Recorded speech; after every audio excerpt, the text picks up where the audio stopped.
So in this video, we're going to take a look at how an instructor evaluates a student.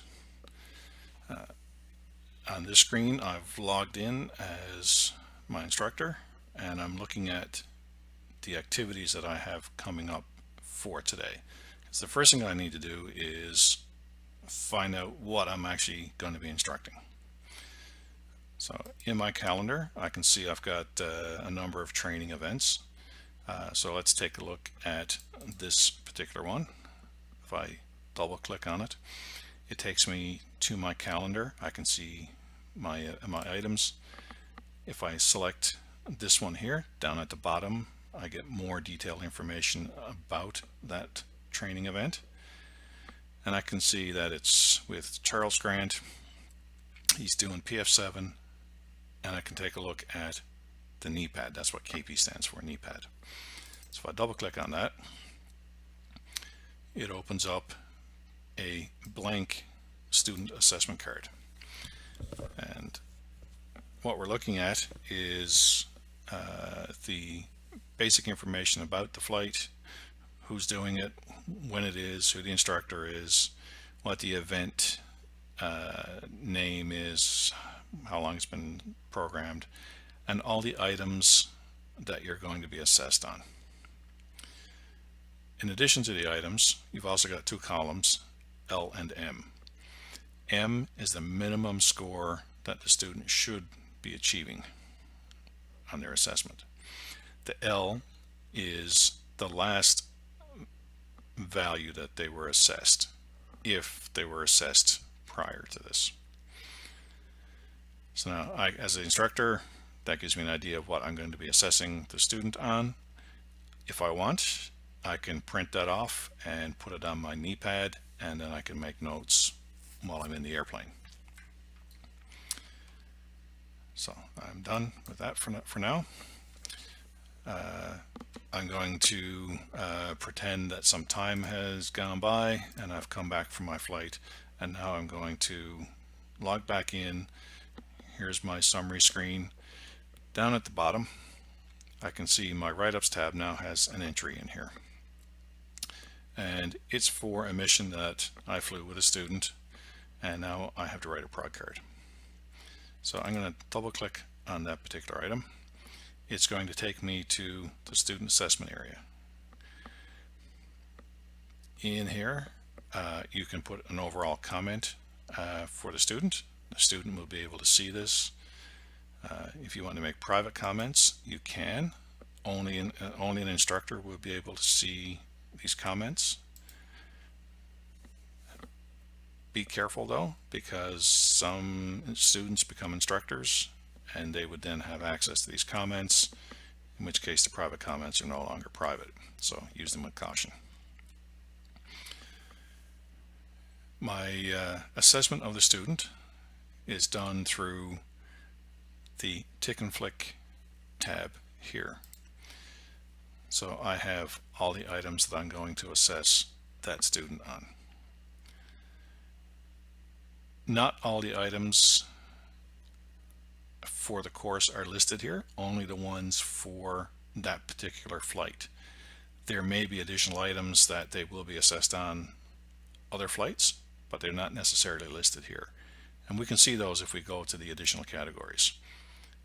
These headings here cover all those other items that are part of the course.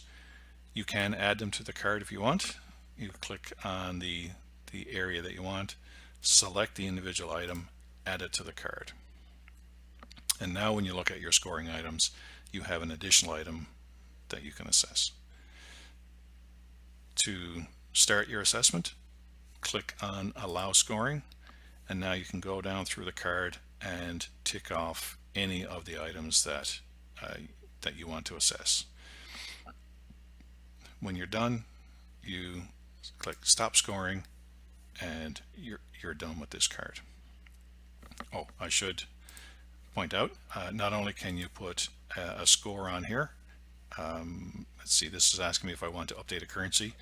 Apparently this syllabus has been configured to update currency items depending on some of the items that are assessed. So I'll say yes to that. You can also put comments on individual items. So if I want to say nice approach, if I could spell it, and click away, and now that says nice approach. When you're done, you say stop scoring. Now that's part of your assessment as an instructor. If you want to, you can now go to Tick and Flick Summary. This gives you a list of all the items that the student is being assessed on and all the course events that have been done by the student. When you start a brand new student, this screen will be basically empty. As you complete flights and assess items, this screen will start to fill up. So you will start to find that you'll have a history of how a student is doing throughout the course.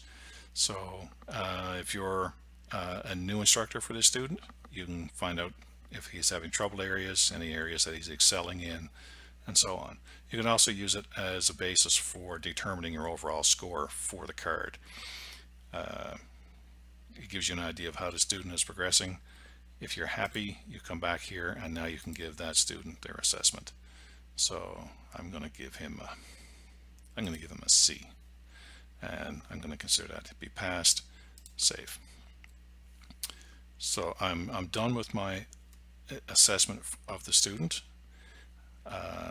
If you want to, you can now print the card, and this will look very similar to the knee pad that was printed out at the beginning. You have the student information, the instructor's information, a list of all the items that were being assessed, the minimum score required, and the score received by the student.